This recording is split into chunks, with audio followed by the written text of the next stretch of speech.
there is a massive amount of research on British fascism.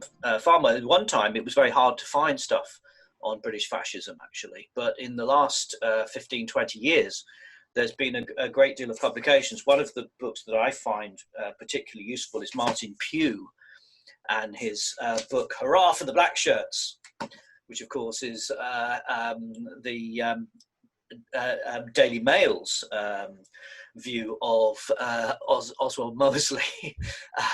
Should we call him Sir Oswald Mosley? This is a good question, isn't it?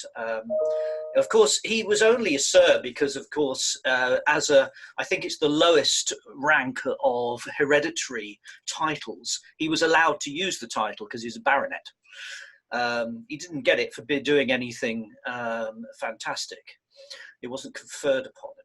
It was something that he chose to use, his handle, if you like. Nevertheless, Mosley is an interesting character, I think, historically.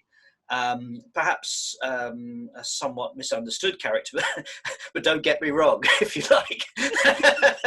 This is not some kind of defense of Oswald Mosley, but a character that we do need to understand, because I think historians are awkward people, because they want to try and understand things, and that sometimes goes against popular mythology of history.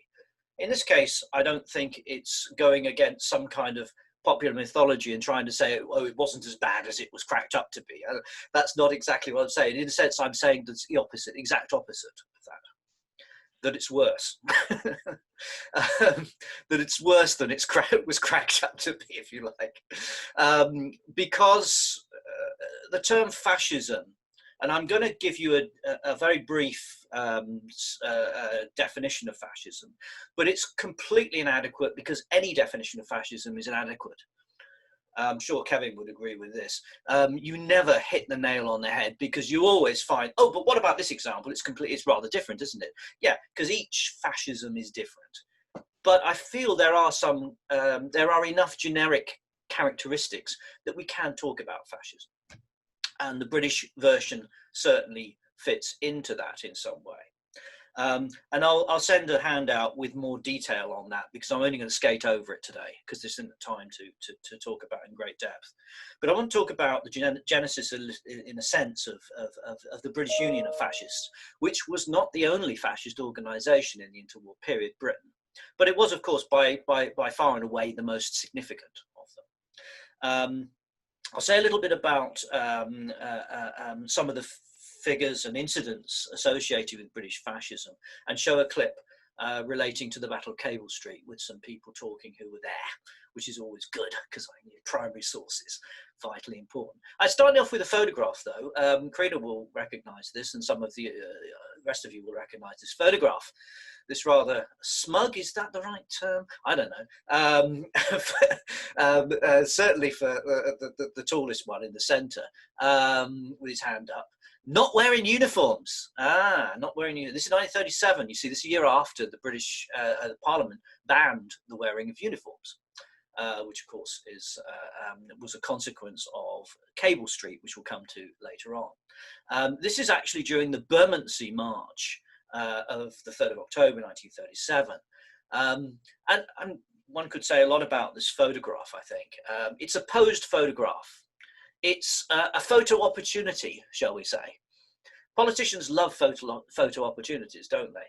And there you have the kind of bulldog figure in the centre, which always makes me laugh, because it kind of typifies the general perception of fascism, which is basically thugs. If you ask most people, what do you think fascists are? They're thugs. And, one has to say that many of them were. Looking at the social class nature of this group, it seems fairly clear that many of them are working class origin, not the one in the centre though, and possibly not one or two of the others as well. Is that based upon dress, I suppose, based upon stance possibly, based upon expression perhaps to some extent? But of course, Mosley stands out in the sense of not being working class. But he was somebody who had a distinguished,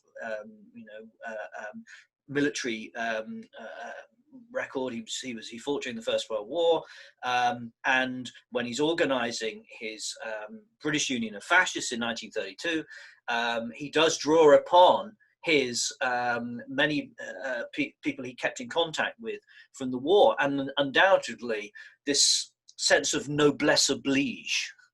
The idea of somebody, well, you know, I often think that there's a certain perception of some of the people who are leading us today. I use the word leading very loosely. The response of some people I talk to who said, well, they must know what they're doing because, of course, they've been highly educated. These are people from the top ranks of society, aren't they? Yeah, okay. So, you know what I mean. This idea of the notion that these kind of people must be honourable, they must know something that we don't. Very dangerous perceptions indeed, you might say. And certainly Mosley is looked at. And the other thing about Mosley is he was not a fool. Some people have suggested that maybe, I mean, I think these things are very difficult to us, but possibly one of the more intelligent of the fascist leaders. Certainly somebody who had a track record in politics. He'd been MP during the 1920s. He stood first for the Tories, for Harrow. 1918 to 1922, he was Tory MP for Harrow. Then he became an independent in 1922, and he then stood against Neville Chamberlain in Birmingham, Ladywood,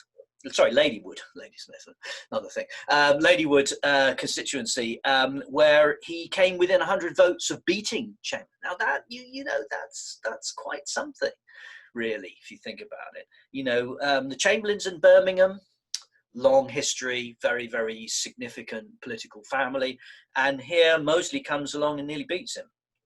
Didn't though. He was standing for Labour though. And he in 1924 when he won he stood as a Labour candidate in Birmingham, but he stood in Smethwick in 1924 and won. And he was not only a Labour MP until 1931, but he was also in government, and somebody who had quite considerable influence, and undoubtedly had quite a lot of followings amongst the elements of the left.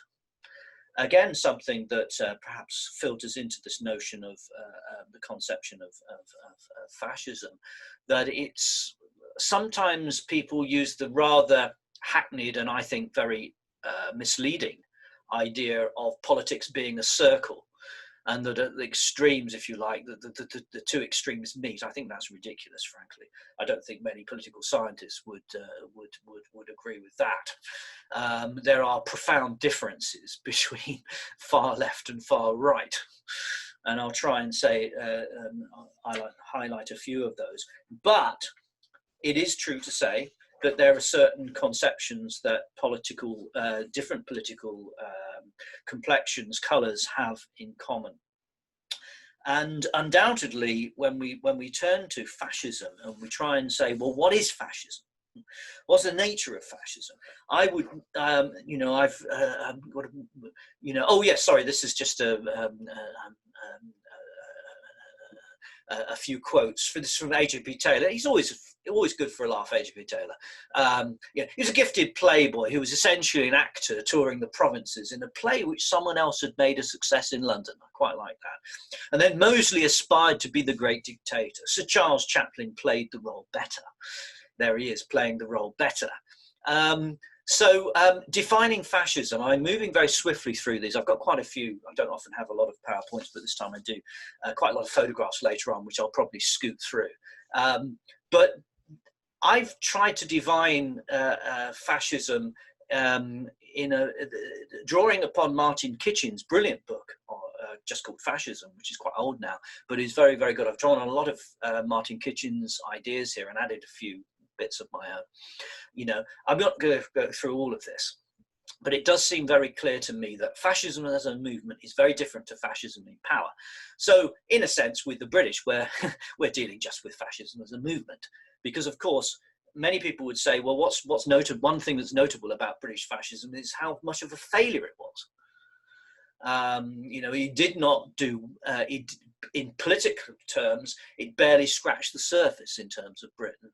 Its membership, we don't have exact figures for fascist parties, but it could never have been more than 40,000, but that's a very, very high figure, I think, for it. Probably never lower than 5,000, though, during the 1930s. And at the height of the British Union of Fascists in the mid-30s, certainly it was a movement with a reasonable following, but really never a big organization in any sense. It never did very well at the polls. It didn't secure any MPs, unlike the Communist Party, actually, which is often compared, erroneously really, because communism is something very, very different. But also it's often pointed out that communism in Britain also didn't do very well, which of course leads people to say, oh, well, that's because the British don't like extremism. That's because the British like a kind of middle of the road parliamentarism, of which there's a lot of truth in that. However, the problem there is it kind of rather blunts fascism and says, well, fascism really is never really much of a threat and we shouldn't get too worried about it. Martin Pugh, in his book, I think one of the things that's so good about his book is that he makes the point that actually, if we forget a kind of rigid definition of fascism and we look at the way it ties up with other political beliefs, particularly on the right, and particularly, and I suppose I'll annoy some people for saying this, the British Conservative Party, because there were a lot of British Conservatives who were in and around fascism, really until the mid-30s, and the Rothermere, his newspapers, the Daily Mail and the Sunday Dispatch, both effectively, as Karina was talking about, you get this important media tycoon, and I think John mentioned Murdoch as well. I'm not saying Murdoch's a fascist, by the way, but who promote what are marginal movements and promote them in mainstream media. This happened in Germany. It happened in Italy with media barons who promoted these groups. Because, Nazism was a very marginal movement in the late 1920s in Germany. But it did get the support of a major, if you like, the German Rupert Murdoch of his time, or Lord Rothermere of his time, Hugenberg, who got behind Hitler. And these are people, are they fascists necessarily? I don't think the Daily Mail, much as I dislike the Daily Mail, I don't think it's a fascist newspaper. I don't think it was ever a fascist newspaper, frankly, not really when you start to look at things. But that's the point. You get people who are maybe not fascists, but they think, well, this organization might well, I agree with many of the things that it's saying, it may well promote some of the social projects I'd like to see promoted. Particularly, as a movement, fascist movements, they arise after the First World War. It's Roger Griffin, who has written a lot about this, calls it soldierly nationalism. He looks at people like, look at Mussolini, Franco. Well, Franco wasn't involved in the First World War, but Franco was a military man. The idea of the soldier and far right ideas, authoritarian ideas, often quite traditionalist ideas, often very conservative ideas, and certainly ideas which really don't have very much to do with a great love of democracy, shall we say. These people tended to veer towards fascist movements, or movements which could be described as fascist. That it drew, it happened in countries where there were significant levels of capitalist development. Undoubtedly, Britain is the case in point. That it drew support from the lower middle classes and from elements of the working classes. Certainly, the British fascists did. They drew quite a lot of working class support, some from unemployed workers. However, the fact was that in Britain, the vast majority of working class political support went to the Labour Party, some to the Liberal Party, and some to the Conservative Party. In terms of fascism drawing away a large section, it never did draw away a large section of anyone, really, to be honest. It was always, only modestly supported where it was strongest. And as Pew points out, there is, the tendency to see it as focused in the East End of London, as focused on Leeds, in Manchester, and a few other major cities, which is very misleading. I was looking at reports of a fascist rally in Leeds, where there were 2,000 people, where Mosley was speaking. But actually, most of the people who were supporting the BUF were bussed in from outside. Actually, fascism in Britain was to a large extent a rural movement, strangely enough. That might surprise you. But in terms of the actual members and active supporters, they tended to be not, industrial working class supporters. They tended to be from, perhaps, shall we say, more conservative elements in society. And I suppose that's one of the motifs that comes out of this, that there were people who may have supported other groups as well, who move across to support fascist movements. But fascism is a reaction. It's a reaction against a working class, that's certainly, and with revolutionary tendencies. Well, it doesn't really work in the British case, of course, because the British working class notoriously does not have revolutionary tendencies. But nevertheless, fascism was also a reaction against what was perceived to be a decay in society, perceived to be a kind of, if you like, decline in society. Hence, it was able to fuse lots and lots of different, concerns. One of the concerns was also about the decline of the ruling classes, interestingly enough, that there was a fear that these, the old elites had led us into the First World War. First World War is tremendously important in understanding the genesis of fascism. That these people had led us into the war. We'd fought the war. We'd fought a war which really we shouldn't have fought. And you get many of them saying, well, we have no antagonism towards the Germans, that we were misled, if you like, into the conflict for which we paid the blood sacrifice.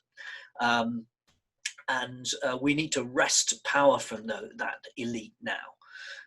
These are the old political classes then, in a sense. That's something that you get in most examples of fascism, a desire that we've got the answers. And hence fascism tends to kind of take on quite a modernizing streak to it. Certainly Mussolini did.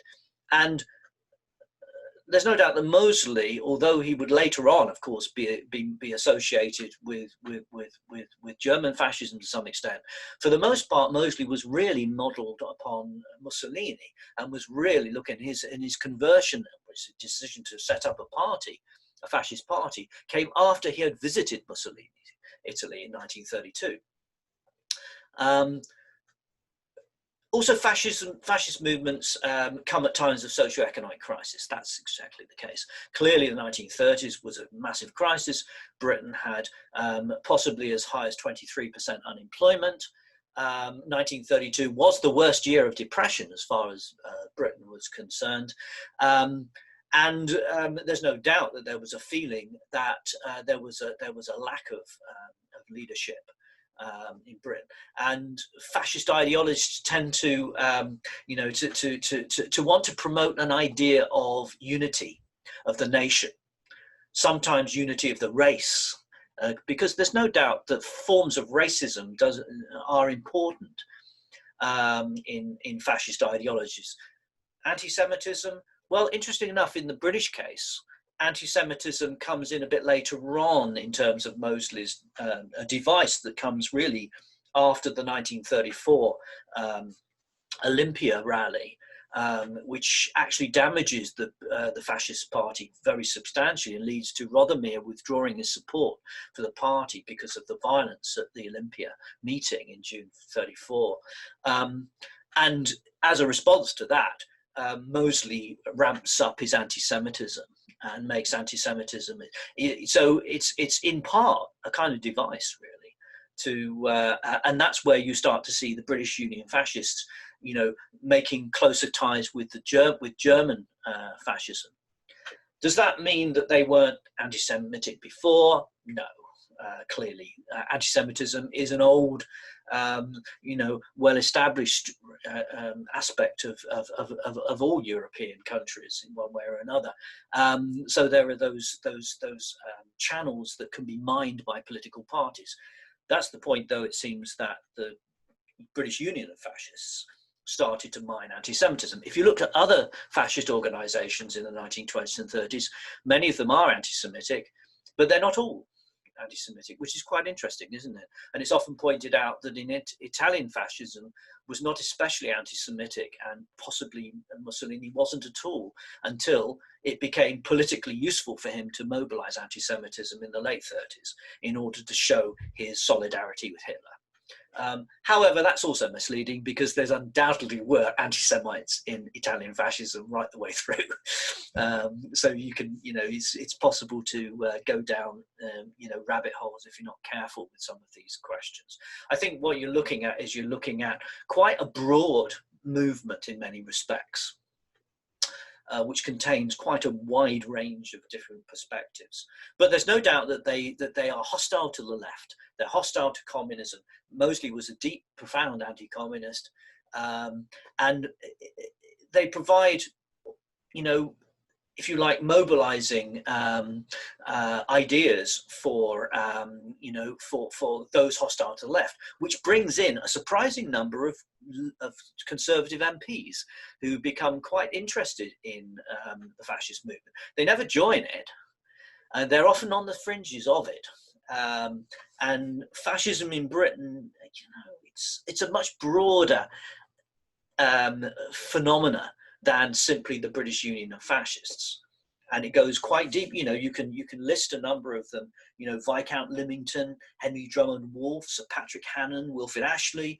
He's Lord Mount Temple, Lord Lieutenant J.T.C. Moore Brabazon, Lord Brabazon of Tara, as he was.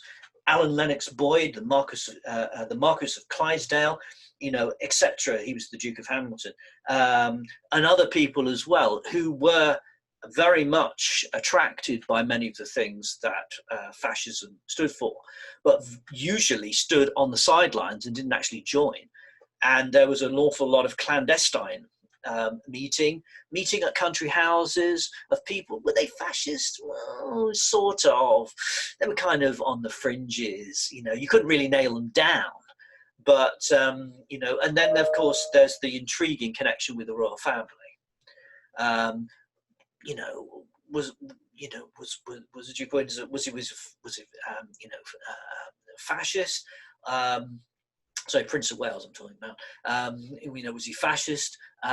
Probably not, but certainly somebody who was, you know, had certain, you know, inclinations towards authoritarian leadership, and who might have been, had he remained king, you know, being a sort of, you know, fellow traveller in a way. Someone who was seen as potentially dangerous, and that was recognised by the establishment itself.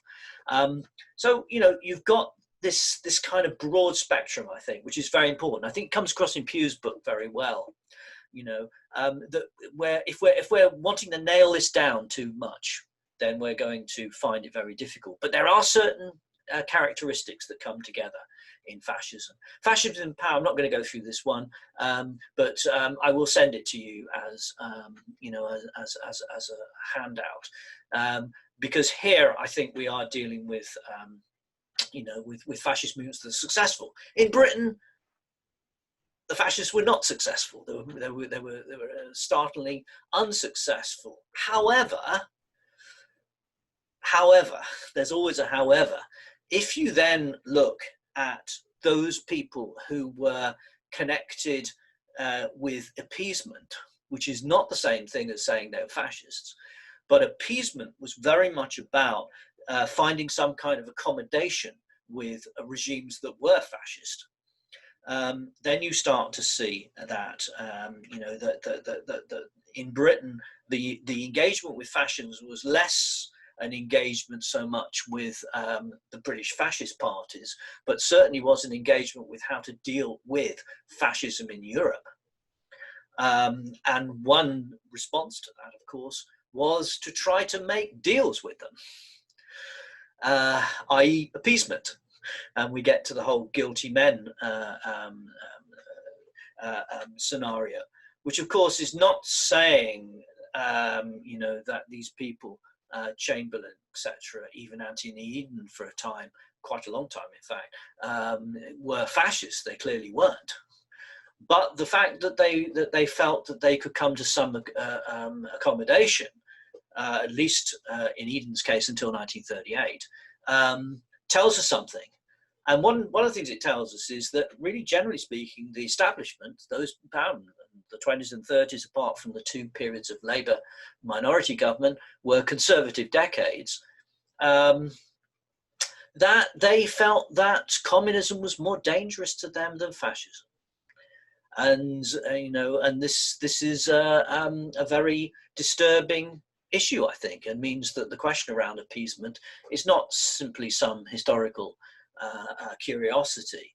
Actually, was right at the centre of political thinking by those in power in the late 1930s. And people who thought differently tended to be excluded. And as we know, Churchill was one who did think differently, although he had some very contradictory perspectives when it came to, for example, the Spanish Civil War. Nevertheless, he did realise that if Franco won, it was hardly going to be strategically very useful to Britain and France, because he did identify Nazi Germany as a potential aggressor. So, fascism in power, I'm going to skirt over, but I will send to you. The British fascist movement, I'm not going to go through this whole graph, but this graphic. But you can see that there are a number of different groups starting in 1923, most of them inspired by the Italian fascists, by Mussolini. It also mentions the New Party, which was Mosley's party he set up after he left the Labour Party, which was an attempt to establish a party based upon what I suppose today might be referred to as Keynesian economic policies, the idea of nationalisation of some parts of the economy. You want to nationalise banks, for example, and the idea of setting up a kind of New Deal for regeneration and job creation schemes through central planning, if you like. That was his idea of the New Party, which was spectacularly unsuccessful. He couldn't get he couldn't get elected under the New Party. And he then went to Italy, looked at what Mussolini was doing, and came back and said, we must have our own fascist organisation here, and set up the British Union of Fascists, to which a number of groups also joined that. But there were other splinter groups that broke away from it later on, as you can see. But the British Union of Fascists remained the key element of British fascism through the 1930s. It was the biggest party by a long, long way, a biggest group. And it's the one which gained the most support, the most support and the most attention. And here you see this was a new party meeting. So this is prior to his setting up the fascist party. Here we see Mosely in the middle of this, and there'd been a riot at that meeting where people had accused it of moving towards fascism, although it had support from some socialists as well. But 1932, I just thought I'd put a few things in. They used the symbol of this Roman symbol, again exactly taken from fascist Italy, of course. I just thought I'd give you a few symbols. There's another slide, I think, with it. Yes, this becomes their flag, which was adopted in 1935. Interesting. The reason I put this up is because, you know, there is this notion of fascism and modernism, and I always think that there is a sort of association of modernism with fascism. It wants to be modern. It wants to be progressive in some respects, especially as a movement. Once it gets to power, fascism becomes profoundly conservative again, and but in its rise to power, it likes to have a pop at everybody. It has a pop at the capitalists, for example. It presents itself as a kind of proletarian movement to some extent. You know, when it gets to power, of course, it becomes incredibly conformist and does all sorts of deals with big business, even if it has its own ambitions too. But I like this notion of modernism, and of course in Italy, you know, you had the futurist movement, people like Marinetti, who were very much associated with the early stages of fascism. Some of them actually parted company with the fascists later on. But you know, and it seems to me that fascism is a modern movement. It's a modernist movement. It wants a modern economy. It wants a modern, they're particularly interested in the military, of course. It wants a modern military, etc. It wants power, etc. Also, it's interesting the red, white, and blue colorings here, because of course, one of the things that fascism also tends to be is very imperialistic. And there's no doubt that Oswald Mosley was very, very keen on the British Empire. And again, that's another point of convergence between the British fascists and conservative politicians, many conservative politicians. They could all agree that the British Empire was a great thing and we had to make more of it. And in fact, one of the things that Mosley talks about in some of his pamphlets, some of which have the term in them, he talks about Greater Britain. And this was an old trope. It was a not new idea, Greater Britain. Greater Britain had been talked about in the late 19th century, and it meant the White Empire, the White Empire. It meant Britain, Canada, Australia, New Zealand, South Africa, Newfoundland. It meant all of those dominions that would be, you know, brought together as a very, very powerful entity, so it was thought. It also was about a single market as well, interestingly enough, the idea of a single trading area. These things were very, very important, which still have a degree of sort of resonance even to this day, perhaps. So opponents called this the flash in the pan, which is what fascism turned out to be. Just a few, here's a newspaper, the Black Shirt. They had a number of newspapers, the Black Shirt. Onto the Fascist Revolution. You see, fascism in its rise to power, although of course they never got to power, is very, likes to be really quite revolutionary in a way. But of course, always in a way that uses the revolution really being, you know, being the masses, being the people, you know, against those cliques in society. And anti-Semitism sort of fits into that, because you're identifying those people who are kind of the anti-Britain, those people who, you know, those foreign elements. You see it today in a lot of quasi-fascist parties, like in Poland, for example, or in Hungary, where they identify, you know, Jews and the Jewish world conspiracy. They're these foreign influences who, well, we've got to control them, you know, because they're going to, you know, it's this world conspiracy, this, you know, protocols of the elders of Zion that Kevin talked about a few weeks ago. You know, fascinating notion, but of course it's completely invented, because you need to have this enemy. You always have to have this enemy that, you know, is the anti-Britain in this case.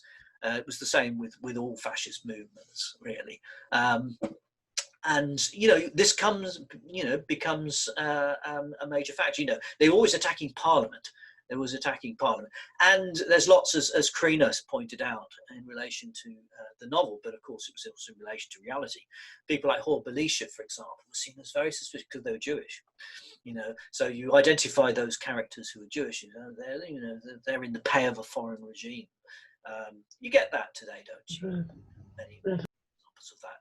Another empire, Britain for the British. Britain for the British. That's a great slogan, isn't it? Britain. What do we mean by that? Who knows?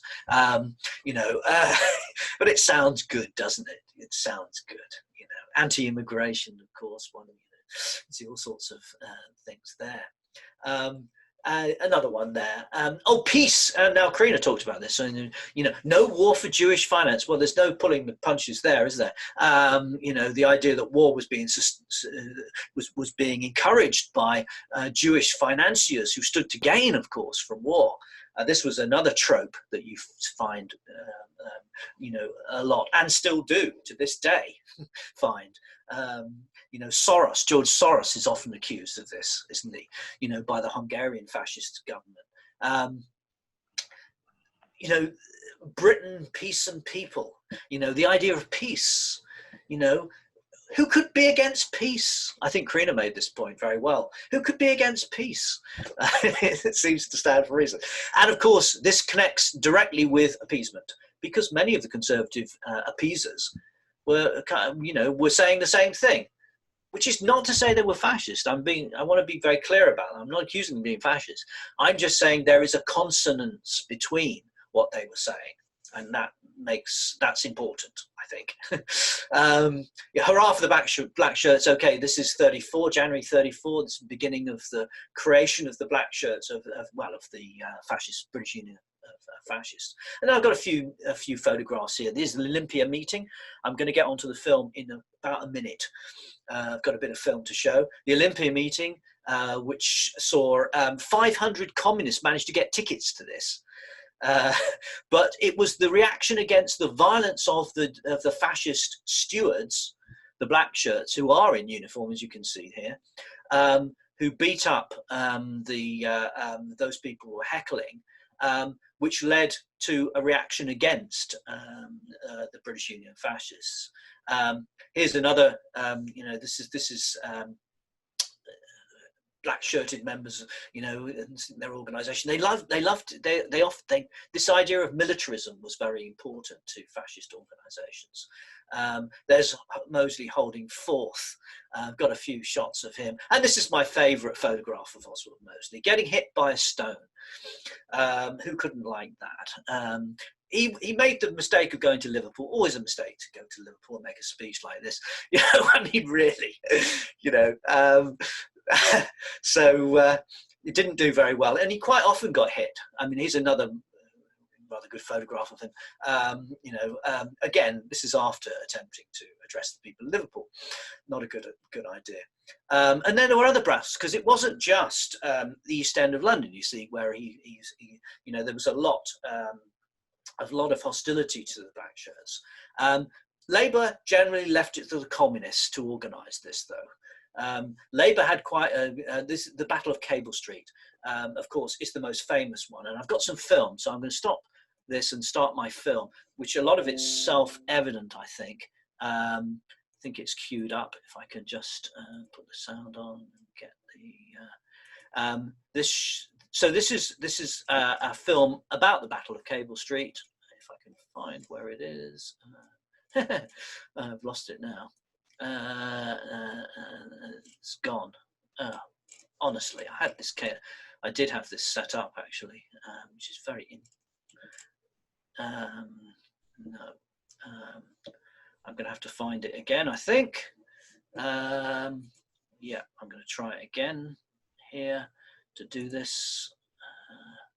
Should work, I think. Yeah, that's the one. There we go. So here we go. Yeah, we got it. But from the mid-30s onwards, there was a new and sinister political movement which attempted to use the crowd as an instrument of power. Oswald Mosley and his British Union of Fascists believed that fervent nationalism and strict military discipline were needed to pull Britain out of the Depression. Sooner or later, in the lives of great nations, comes the moment of decision, comes the moment of destiny. And this nation again and again in the great hours of its fate has swept aside convention, has swept aside the little men of talk and of delay, and has decided to follow men and movements who say we go forward to action. Let who dare follow us in this hour. That is the permanent, the mighty mood of Britain. Mosley's party had created a quasi-military wing of around 15,000 black shirts. They attracted strong support from a broad spectrum of society, including the middle and upper classes.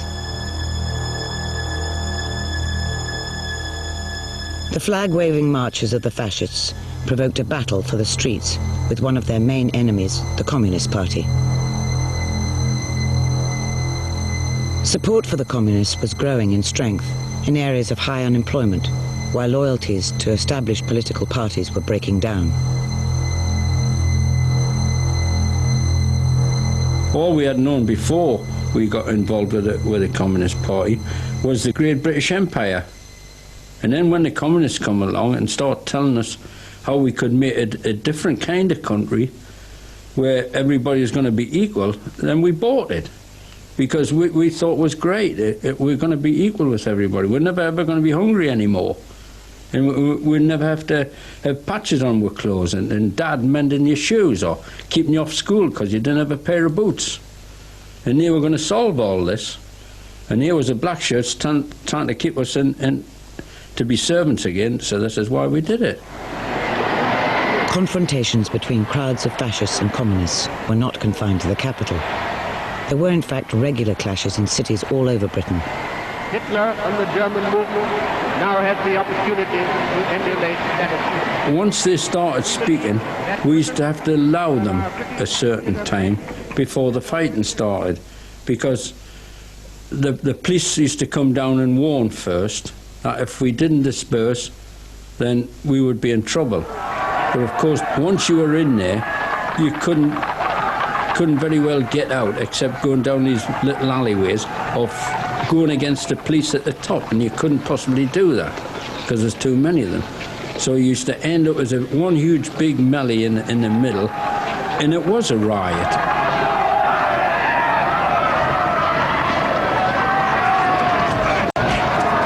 Anybody in the civvies who was in between us and the black shirts were their supporters, so we used to be clobbering. Of course, we sometimes got in too quick, and we used to be clobbering each other before we knew who the hell we were. The black shirts didn't give the police a lot of trouble because they were told to keep a low key on that way. They wanted all the onus and the blame for the riots to come on us, because people like Oswald Mosley had a hell of a following, and they had a lot of powerful friends. So the black shirts were pretty protected. So we were the target. The black shirts weren't the target, we were the target. The fascist tactics of provocative but orderly marches frequently led the police to see Mosley's opponents as the instigators of the riots that followed.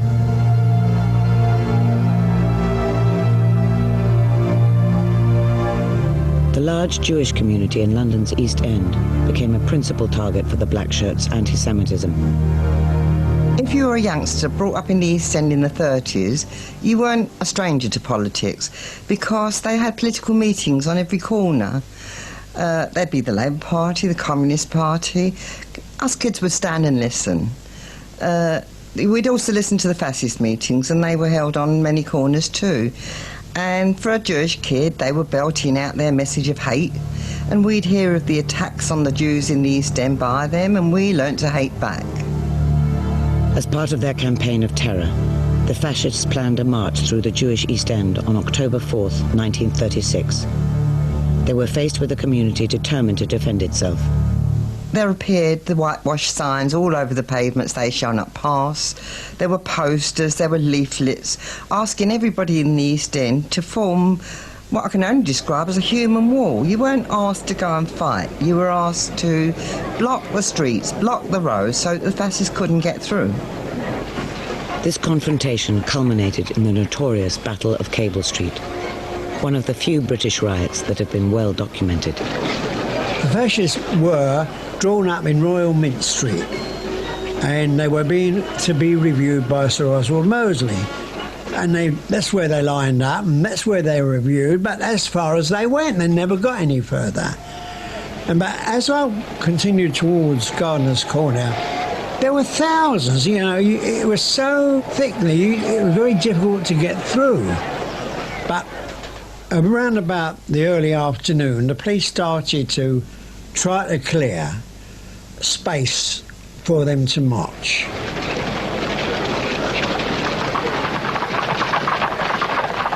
Well, at the beginning, the police just wanted to clear the roads, and they were pushing the people up onto the pavement.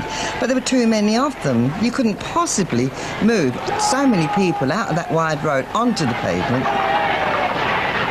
They were using the mounted police, and the police were leaning down and quite indiscriminately banging everybody in the head who was within their reach.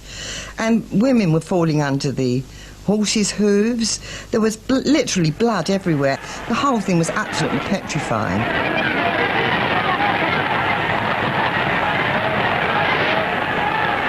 The lack of sophistication in police tactics was vividly demonstrated both by their excessive violence and by a little-known incident of abject surrender. Cable Street was very, very narrow at that time, and we forced open these lockups and pulled out lorries, carts and things, and made the barricades. Then the police charged the barricades, but above these stores were tenements, and the women just leaned out from there and threw everything they could lay their hands on down onto the police. And when I say everything, I mean everything. Hot water, boiling water, kitchen oil, fats, everything. And they ran into these sheds to hide. And then a lot of women came down and started banging at the shed doors and kicking at the shed doors. And finally, they came out again and surrendered with their hands in the air. Well, we were rather nonplussed. I mean, whoever ever saw a policeman surrender, and what do you do? So we took their helmets and told them to shove off.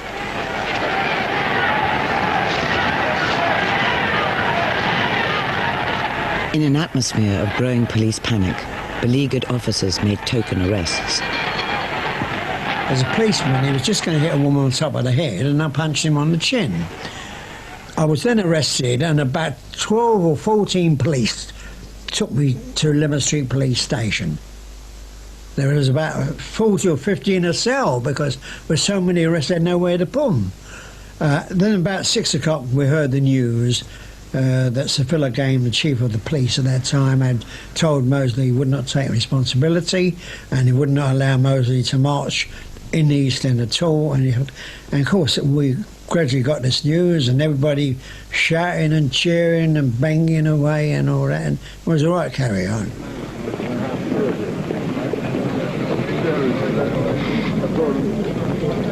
After Cable Street, uniformed marches were outlawed, and with the defeat of fascism in 1945, it was assumed that Britain had seen the last of Mosley's rallies and the racism that went with them. But from the mid...